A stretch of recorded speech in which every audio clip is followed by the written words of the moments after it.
लातूरमधलं महादेववाडीची ओळख आता पाणी नसलेलं गाव अशी झालेली आहे। याचं कारण म्हणजे 500 लोकसंख्या असलेल्या या गावामध्ये हंडाभर पाण्यासाठी पायपीट करावी लागते। विहिरी बोर हे आटून गेलेत, शिवाय जवळ कुठेच पाण्याचा जिवंत स्रोत नाहीये। त्यामुळे अक्षरशः घोटभर पाण्यासाठी संघर्ष करावा लागतोय। प्रशासनाने अधिग्रहण केलेल्या विहिरी आहेत, मात्र त्यातही पाणी नाहीये। इथल्या सरपंचांनी टँकरची मागणी केली, मात्र अद्याप टँकरची सोय झालीच नाहीये। लातूरमधल्या याच तहानलेल्या गावामधून एबीपी माझाचा हा ग्राउंड रिपोर्ट।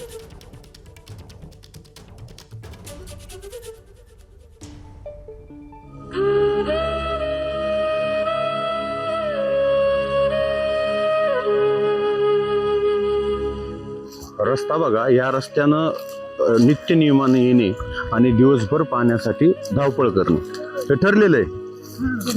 किती वर्षापासून आता किती वर्ष झाली? किती वर्ष? आता 12 वर्ष झाली असंच आहे।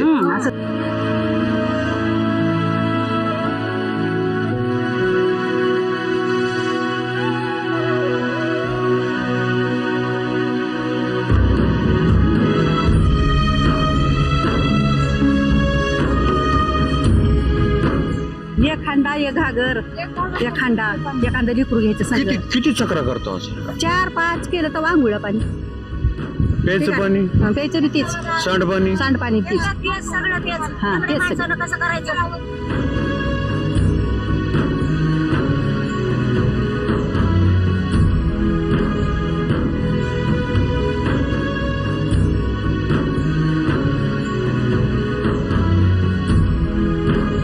एक वाजलाय आणि 1 वाजल्यानंतर पाण्यासाठी असे टप्पा करून लोक जात आहेत।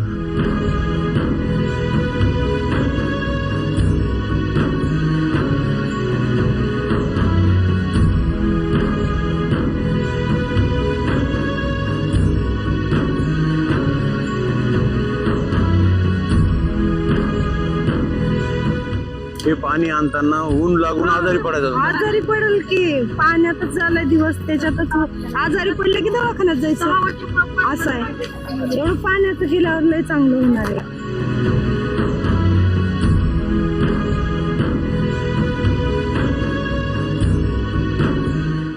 या रस्त्यापासून जवळपास दीड किलोमीटरपेक्षा जास्त आहे।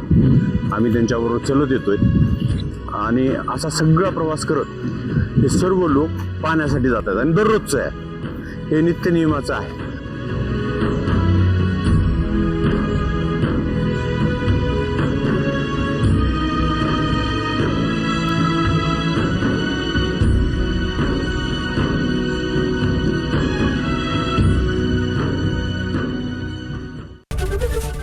एबीपी माझा, उघडा डोळे बघा नीट।